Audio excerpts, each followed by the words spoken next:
Hello friends, मैं doctor Durgavati Singh. Today we will discuss about in caste system in India.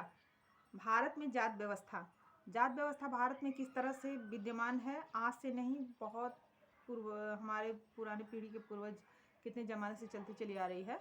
Bharat में रहने वाले लोगों की जनसंख्या 70% से एबव जो है वो पॉपुलेशन आपके विलेज में रहती है, गांव में रहती है। आप लोगों ने जवाहरलाल नेहरू की बुक पढ़ा होगा, भारत की खोज, जिसमें उन्होंने डिस्कवरी ऑफ इंडिया में साफ साफ लिखा है कि भारत की सच्ची आत्मा गांव में बसती है।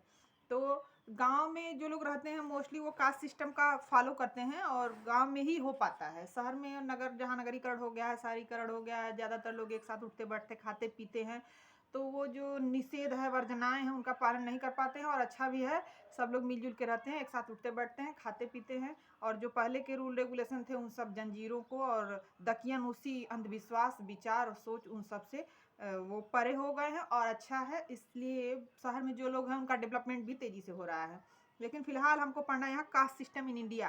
तो भारत में जात व्यवस्था, जब गांव में आज भी 70% से पॉपुलेशन रह रही है, तो वो रूल रेगुलेशन जो जात व्यवस्था का उसी को फॉलो कर रही है। और हमारे समाज शास्त्र में जात व्यवस्था हमारे पूरे समाज के रीढ़ की हड्डी में समाई हुई है। आज के डेट में पॉलिटिक्स अगर हो रही है तो वो भी जात पे हो रही है। तो आप कैसे कह सकते हैं? इसलिए हमको जात व्यवस्था पढ़ना बहुत ज़रूरी है। और जात व्यवस्था से संबंधित बहुत सारी थ्योरियाँ भी दी गई हैं। जात व्यवस्था से संबंधित सिद्धांत है, जात व्यवस्था का अर्थ है, परिभाषा है, विशेषता है। और स्पेशली जीएस घुरिये ने, जो कि इंडियन सोशल थिंकर हैं, इन्होंने भारत वांग्मय विद्या का परिप्रेक्ष्य का अध्ययन किया, जिसे आइडियोलॉजिकल परिप्रेक्ष्य कहते हैं। आइए, आइडियोलॉजिकल परिप्रेक्ष्य, इंडोलॉजिकल मीन्स ये होता है कि जितना भारत के वेद, पुराण, ग्रंथ, स्मृतियाँ, छंद, उपनिषद, इन सब से मतलब प्रेरित होकर के जो चीज़ें, जैसे इरावती कर्मे हैं, महाभारत से प्रेरित होकर बहुत सारी पुस्तकें और पत्रिकाएं उन्होंने लिखी हैं। और भी कई सारे राइटर हैं। इनके साथ लुई ड्यूमा हैं, घुरिये के साथ। परिप्रेक्ष्य का आप देखेंगे तो सभ्यतावादी का के बोस सुरजीत सिन्हा हैं। और दलितवादी परिप्रेक्ष्य के हैं डेविड हार्डीमैन हैं और आपके अंबेडकर साहब हैं। इस तरह से आप दलितवादी, सभ्यतावादी और ये आइडियोलॉजिकल भारत विद्याशास्त्री हो गया। एक मार्क्सवादी परिप्रेक्ष्य, तो उसके वो हैं AR देसाई हैं महोदय, वो उन्होंने उसका परिप्रेक्ष्य का फॉलो किया है। तो चलिए परिप्रेक्ष्य वगैरह को छोड़ते हैं। फिलहाल हमको यहाँ पढ़ना क्या है? Caste system. कास्ट क्या है? तो सबसे पहले हम देखेंगे कि जाति क्या है। तो जाति व्यवस्था किस शब्द से बना, इसका शाब्दिक अर्थ देखेंगे समाजशास्त्री अर्थ में। जात तो सबको पता है, सबके गांव में जातियां हैं, कई जातियां हैं, किस तरह का व्यवहार करती हैं, किस तरह का उनका निषेध है, वर्जनाएं हैं, रूल है, रेगुलेशन है, उनको फॉलो करती हैं। अंतर्विवाह, बहिर्विवाह है, गोत्र, प्रवर, पिंड देख के, गन्ना बन्ना देख के शादी ब्याह लोग तय कराते हैं, वो सब जात व्यवस्था में आता है। फिलहाल आइए, भारतीय सामाजिक संस्थाओं में जाति सबसे ज़्यादा महत्वपूर्ण है। ये आदिकाल से चलती चली आ रही है। हमारे वेद, पुराण, धर्म, उपनिषद, ग्रंथ, कौटिल्य का अर्थशास्त्र उठा के देखिए, चाहे हिस्टोरिका उठा के देखिए, सब में कहीं ना कहीं आपको जात व्यवस्था का उल्लेख मिलता है। इस तरह डॉक्टर सक्सेना कहते हैं कि जाति हिंदू सामाजिक संरचना का एक मुख्य आधार रहा है, जिससे हिंदुओं का सामाजिक, सांस्कृतिक, आर्थिक, राजनीतिक जीवन प्रभावित होता रहा। हिंदुओं के सामाजिक जीवन के किसी भी क्षेत्र का अध्ययन बिना जाति के विश्लेषण के अपूर्ण रहता है। कंप्लीट तभी होगा जब उसमें जात सिस्टम को आप लागू करेंगे। इस तरह से श्रीमती कर्वे, अभी मैंने कहा ना, इन्होंने किनशिप ऑर्गेनाइजेशन इन इंडिया में जात व्यवस्था का विस्तृत उल्लेख किया है। और जाति के आधार पर उन्होंने पूरे समाज को, पूरे भारत को 3 भाग में बांट दिया था। वो दक्षिणी भारत का ज़्यादातर अध्ययन की थी, क्योंकि उसी साइड की थी। तो इसके बाद इन्होंने क्या कहा है कि यदि हम भारतीय संस्कृति के तत्वों को समझना चाहते हैं तो जाति प्रथा का अध्ययन नितांत आवश्यक है। यही कारण है कि समय समय पर इतिहासकार, जनगणना आयुक्त, समाजशास्त्री, मानव शास्त्री तथा अन्य देसी विदेशी विद्वानों ने जाति प्रथा का अध्ययन किया है। अब देखिए, लुईस ड्यूमा फ्रांसीसी थे, वहाँ से आके इंडिया का उन्होंने अध्ययन किया। और मैक्स वेबर ने 6 देश के धर्मों का अध्ययन किया, उसके आधार पर अपना धार्मिक सिद्धांत प्रस्तुत किया। तो आप देखेंगे, आप अपने घर में बैठ के चाहें कि रिसर्च कर लें, शोध कर लें, तो ये पॉसिबल नहीं है। आपको बाहर निकल के घूम के, श्रीमती इरावती कर्वे तो महिला ही थी, लेकिन वो कहाँ कहाँ घूम के रिसर्च की, अध्ययन किए और इस तरह से भारत विद्या का शास्त्रीय परिप्रेक्ष्य का उन्होंने प्रयोग किया। तो इसके डॉक्टर DS मजुमदार हैं, DN मजुमदार, उन्होंने races and cultures of India book में लिखा है कि जात व्यवस्था भारत में अनुपम है। सामान्यतः भारत जातियों और परंपराओं की स्थली माना गया है। ऐसा कहा गया है कि यहाँ की प्रथा में भी, यहाँ की हवा में भी जाति घुली हुई है। जो हवा चल रही है उसमें भी जाति घुली हुई है। इन्होंने कहा यहाँ तक कि मुसलमान, ईसाई भी इससे अछूते नहीं रहे हैं। आज के डेट में आप देखिए किस तरह से पार्टियां विभक्त हो गई हैं जाति के आधार पर। पॉलिटिक्स हो रही है पूरी कास्टिज्म के आधार पर। अब जाति का अर्थ परिभाषा है तो जाति शब्द अंग्रेजी के कास्ट शब्द का हिंदी रूपांतर है। अंग्रेजी के कास्ट शब्द की उत्पत्ति पुर्तगाली भाषा के कास्टा शब्द से हुई है। पुर्तगाली भाषा के कास्टा शब्द CASTA, और जिसका अर्थ होता है मत, विभेद या जाति से लिया जाता है। जाति शब्द की उत्पत्ति सबसे पहले 1665 में ग्रेसिया डी ओरेटा नामक विद्वान ने लगाया। उसके बाद फ्रांस के अब्बे डुबाय ने इसका प्रयोग प्रजाति के संदर्भ में किया। अनेक विद्वानों ने जाति को परिभाषित करने का प्रयास किया है, जिसमें सबसे छोटी परिभाषा आपको मजुमदार और मदान की है, जिसको आप बहुत इजीली याद रख सकते हैं। इन्होंने अपनी पुस्तक races and cultures of India में लिखा है कि जाति एक बंद वर्ग है, जाति खुला नहीं है, जाति एक बंद वर्ग है। देखिए आधे लाइन की परिभाषा और उसका अर्थ अगर आप देखें तो बिल्कुल ईजिली निकल के चला आएगा। बंद वर्ग माने क्या? वर्ग में खुलापन पाया जाता है, जबकि जाति बंद होता है। जात जिस जात में आप जन्म ले लिए तो ताउम्र उस जाति के ही अब बने रहेंगे। आपका नाम मरने के बाद भी कहीं लिखा जाता है तो आपके नाम के साथ आपकी टाइटल लिखी जाती है। तो जाति जन्म लेते ही मिल जाती है, मरने के बाद भी आपके साथ चिपकी रहती है, ये कभी इससे जुदा नहीं होती है, खासकर इंडिया में। तो इंडिया में जाति व्यवस्था पढ़ना है तो सबसे इजी छोटी परिभाषा आपको मजुमदार और मदान की races and cultures of India book में इन्होंने क्या लिखा है कि जाति एक बंद वर्ग है। सबको इजीली याद हो जाएगी। अगर 2 से 3 बार आप इसको रिपीट करें तो आपको आराम से याद हो सकती है। इसका मीन्स समझते चलिए तो और इजीली याद कर सकते हैं। अब कूले महोदय हैं, CH कूले ने सोशल ऑर्गेनाइजेशन बुक में लिखा है कि जब एक वर्ग पूर्णतया आनुवंशिकता पर आधारित होता है तो उसे हम जाति कहते हैं। आनुवंशिकता क्या? आनुवंशिकता माने हेरिडिटी, जन्म से हमको जो चीज़ें मिलती है फ्री में। लोग नहीं कहते हैं कि ये लड़के का आँख पिता में पड़ा है, नाक माँ में पड़ा है, ये नाना में नानी में, तो फैमिली के मेंबरों से ही उसका उत्तराधिकार विरासत के रूप में चीज़ें मिलती हैं। तो बहुत ईजिली इनकी भी परिभाषा एक लाइन की ही है। CH कूले ने सोशल ऑर्गेनाइजेशन बुक में क्या लिखा है कि जब एक वर्ग पूर्णतः आनुवंशिकता पर आधारित होता है तो उसे हम क्या कहते हैं? जाति कहते हैं। ये इनकी डिफिनीशन हो गई। इन दोनों परिभाषाओं के आधार पर जोर दिया गया है इसमें कि व्यक्ति अपने गुणों, संपत्ति और शिक्षा में वृद्धि करके व्यवसाय परिवर्तन करके जात नहीं बदल सकता है, बल्कि जिस जात में जन्म लेता है ताम्र उसी जात का वो बना रह जाता है। जात में चेंजिंग नहीं होती है। इसके अलावा सर हर्बर्ट रिजले हैं। रिजले महोदय ने कहा जाति परिवारों या परिवारों के समूहों का एक संकलन है जिसका एक सामान्य नाम है, जो काल्पनिक पूर्वज मानव या देवता के सामान्य उत्पत्ति का दावा करते हैं। एक ही परंपरागत व्यवसाय करने पर बल देता है, एक सजातीय समुदाय के रूप में उसके द्वारा मान्य होता है और ऐसा मत व्यक्त करने के योग्य है।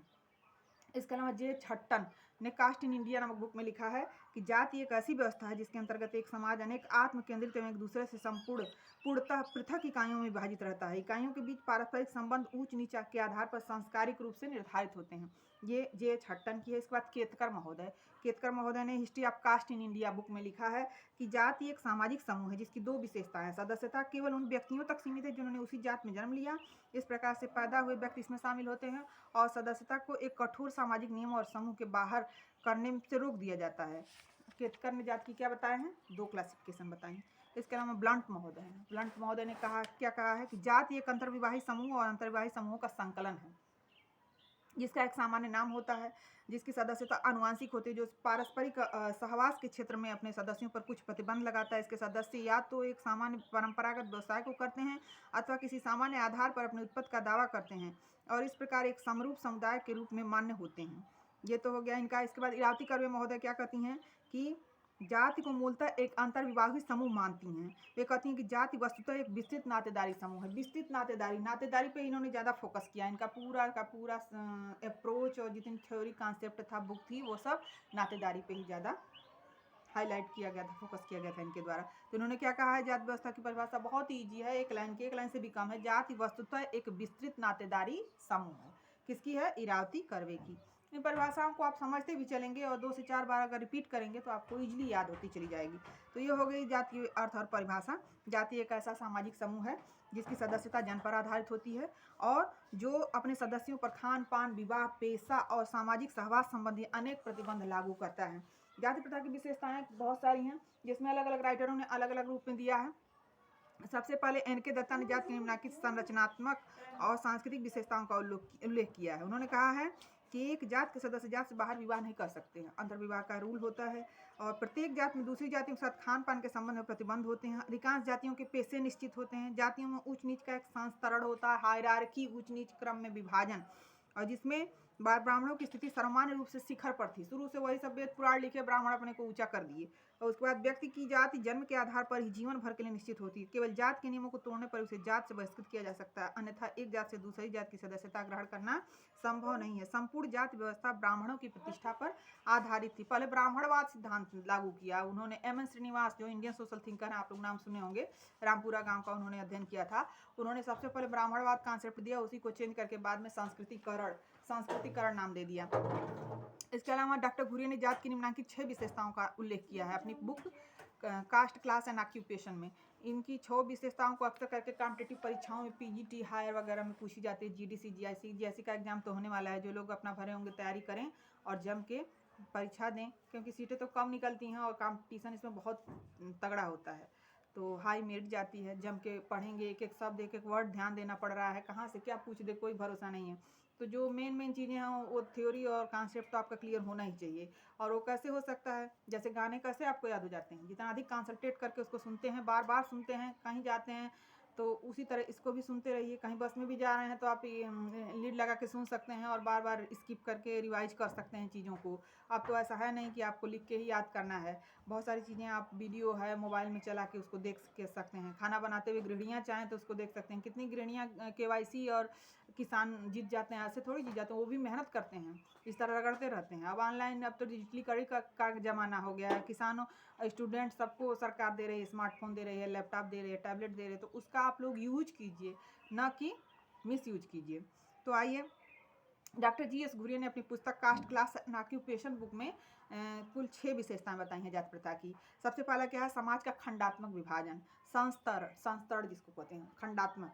चलिए 6 का नाम पहले बताते हैं, फिर उसके बाद डिटेल बताते हैं। दूसरा है, इन्होंने संस्तरण बताया अभी, जो मैंने हायरार्की कहा। तीसरा है भोजन और सामाजिक सहवास पर प्रतिबंध। इसके अलावा है नागरिक और धार्मिक नियोग्यताएं एवं विशेषाधिकार। फिर पैसे के अप्रतिबंधित चुनाव का अभाव। फिर विवाह संबंधी प्रतिबंध। कुछ 6 पॉइंट हो गए। सबसे पहला है समाज का खंडात्मक विभाजन, खंड के आधार पर विभाजन, ऊंच नीच के आधार पर। जिसके पास जैसे पैसा है, संपत्ति है, आज के डेट में भी उसकी उतनी समाज में इज्जत है, पूछ है, तो खंड के आधार पर ऊंच नीच क्रम में विभाजन। यही सेम संस्तरण वाले दूसरा जो हायरार्की जिसको बोलेंगे, ये भी विभाजन ही है, सीक्वेंस किया जाता है। तभी तो लोग देखे उच्च जाति वालों का वैसा ही खान पान, रहन सहन, भोजन, कर्मकांड सब अपने लाइफ स्टाइल में शामिल करना शुरू किए और सांस्कृतिकरण नामक प्रक्रिया शुरू हुई, जिसको एम.एन. श्रीनिवास ने दिया था। उसके पहले ब्राह्मणी कर दिया था। ब्राह्मणों की देखा देखी वैसे ही जनेऊ पहनना, धोती और उनकी शिखा छोड़ना, पूरा बाल कटवा के, और उनके जैसे जो उपनयन संस्कार होता है, 16 संस्कार आप लोग सुने होंगे हमारे इंडिया में, सब मनुस्मृति वगैरह में लिखा हुआ है साफ साफ। 4 आश्रम हैं, 4 वेद हैं, 4 वर्ण हैं। 4 वेद कौन कौन से हैं? सबसे प्राचीन वेद कौन है? ऋग्वेद, यजुर्वेद, सामवेद, अथर्ववेद। 4 वर्ण कौन कौन है? ब्राह्मण, क्षत्रिय, वैश्य और शूद्र। 4 आश्रम कौन कौन से हैं? 4 आश्रमों में सबसे पहला है ब्रह्मचर्य आश्रम, गृहस्थ आश्रम, वानप्रस्थ आश्रम, संन्यास आश्रम। प्रत्येक व्यक्ति की जीवन अवधि को 100 साल पहले निर्धारित किया गया था। उसमें 25-25 भाग में, 25-25 वर्ष करके 4 भाग में इसको बांट दिया गया था। तो ये आश्रम व्यवस्था हो गई, वर्ण व्यवस्था हो गई, और आपका हो गया, अभी मैंने क्या कहा, संस्तरण के आधार पे ऊंच नीच क्रम में विभाजन। फिर आपका तीसरा पॉइंट है भोजन तथा सामाजिक सहवास और प्रतिबंध। जो जिस कास्ट का रहता था अपने स्टेटस के हिसाब से, आज के डेट में भी आप बहुत हाई फाई लोगों से रिश्ता रखेंगे तो पता चलेगा कि आपके घर शादी ब्याह में आएंगे ही नहीं, किसी और से न्योता भिजवा देंगे। तो ऐसे लोगों से रखने से क्या जरूरत, अपने स्टेटस के बराबर में ही रखिए तो वो चलता है। तो भोजन सामाजिक सहवास पर प्रतिबंध से मतलब ये है कि जो जिस कास्ट का है उसी कास्ट में भोजन और वो रखता है, मोस्टली लोग रखते हैं, अभी भी रखते हैं। फिर नागरिक और धार्मिक नियोग्यताएं एवं विशेषाधिकार। कुछ वर्जनाएं होती हैं, जैसे नीच कास्ट वालों के लिए था पहले ना कि मंदिर में प्रवेश करने की मनाही थी अनुसूचित जाति और जनजाति के लोगों को। उनको सार्वजनिक स्थान पे भोजनालय, होटल और इन सब का प्रवेश और छूना और लोगों के बीच में बैठना उस जाति वालों के साथ, इनका मना था। उसका वो फॉलो करते थे, निषेध करते थे, वर्जना थी उनके लिए, तो उस सबको फॉलो करते। इसी को नागरिक और धार्मिक नियोग्यताएं और कुछ विशेषाधिकार उस जाति वालों को मिले हुए थे, जिनका धीरे धीरे देश आज़ाद होने के बाद सबका खात्मा कर दिया गया। और उसी के तहत कुल 6 मौलिक अधिकार दिए गए, जिसमें स्वतंत्रता, समानता सबसे पहले है 14 से 18, अनुच्छेद 14 से 18 समानता का अधिकार, फिर स्वतंत्रता का अधिकार, सोशल विधि का अधिकार, संवैधानिक उपचारों का अधिकार, जिसको अनुच्छेद 32 कहते हैं। इसको संविधान भारत की आत्मा कहा गया है, उन्होंने कहा है डॉक्टर भीमराव अम्बेडकर ने। चलिए हम लोगों को उधर नहीं ज़्यादा फोकस करना है, यहाँ फिलहाल चौथा पॉइंट था सामाजिक और धार्मिक नियोग्यताएं एवं विशेषाधिकार। तो ये हो गया। फिर पेशे के अप्रतिबंधित चुनाव का अभाव। पहले ऐसा था कि लोगों का निर्धारित रहता था वर्ण व्यवस्था में। वर्ण के आधार पर जैसे ब्राह्मण क्षत्रिय वैश्य शूद्र हैं, तो ब्राह्मण का निर्धारित है कि ब्राह्मणों मुख मासीद ऋग्वेद के पुरुष सूक्त के 10वें मंडल में निश्चित था। संस्कृत में श्लोक लिखा हुआ था, ब्राह्मणों मुख मासीद बाव राजन्य कृता।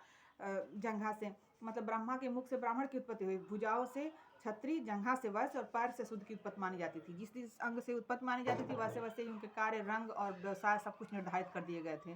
ब्राह्मण का मुख्य वाला काम क्या, पढ़ने पढ़ाने का, और क्षत्रियों का हाथ से पैदा हुए थे तो इसलिए उनका काम था बाहरी आक्रमणों से देश की रक्षा करना, सशस्त्र सैनिक टुकड़ी तैयार रखना। और जंघा से वैसे की तो कृषि पशुपालन से संबंधित काम था उनके पास। और पैर से शूद्र की, क्योंकि पैर पूरे शरीर का भार वहन करता है, लेके चलता है, सबको ढेलता है, समझता है। तो इसी तरह से ऊपर के तीनों वर्णों की सेवा का कार्य किसको दे दिया गया, शूद्र को। तो पेशे के अप्रतिबंधित चुनाव का अभाव। इसके देश आज़ाद होने के बाद सबका पेशा बंद कर दिया गया। कोई भी व्यक्ति किसी भी पेशे को अपना सकता है, कर सकता है। कहीं कोई प्राइवेट या सरकारी संस्थान खोल के उस पर अपना चला सकता है, अपना व्यवसाय बिजनेस जमा सकता है। किसी के लिए कोई बांड, कोई निषेध, कोई वर्जना, कोई नियोग्यता खत्म कर दी गई। तो फिर लास्ट है छठवां, विवाह संबंधी प्रतिबंध। विवाह संबंधी प्रतिबंध वेस्टरमार्क में जाति को अंतर्विवाही तथा का सार तत्व कहा है। इंडिया में आज के डेट में भी भले इतना सब रूल रेगुलेशन बन गया, सब ताक पे रखा हुआ है, संविधान में बन के वर्णित है, लेकिन उसका कितना % हम पालन करते हैं वो हमारे आपके ऊपर डिपेंड है ना। तो जीएस घुरिये ने जात व्यवस्था की कुछ 6 विशेषताएं बताई। कौन कौन सी, समाज का खंडात्मक विभाजन, सांस्तरण यानी कि हायरार्की, भोजन तथा सामाजिक सहवास पर प्रतिबंध, फिर है धार्मिक और नागरिक नियोग्यताएं एवं विशेषाधिकार, पेशे के अप्रतिबंधित चुनाव का अभाव, विवाह संबंधी प्रतिबंध। तो कुल मिला के इनके 6 पॉइंट हो गए। इनके दत्ता का आपको बताई दिए। जात की कुछ अन्य विशेषताएं भी हैं, जैसे जन्मजात सदस्यता, जाति पर राजनीतिक दल रूप, फिर जाति प्रथा के कार्य और भूमिका महत्व क्या है। चलिए इसको दूसरे उसमें वीडियो में पढ़ा जाएगा, क्योंकि ये वीडियो बहुत लंबी हो जाएगी। तो आज के लिए बच्चों इतना ही। अगर आपको मेरा चैनल पसंद आए तो इसे लाइक शेयर सब्सक्राइब कीजिए। और इन्हीं शब्दों के साथ आज के लिए आप लोग ऐसे ही पढ़ते रहिए, अपनी नॉलेज गेन करते रहिए। Thank you very much.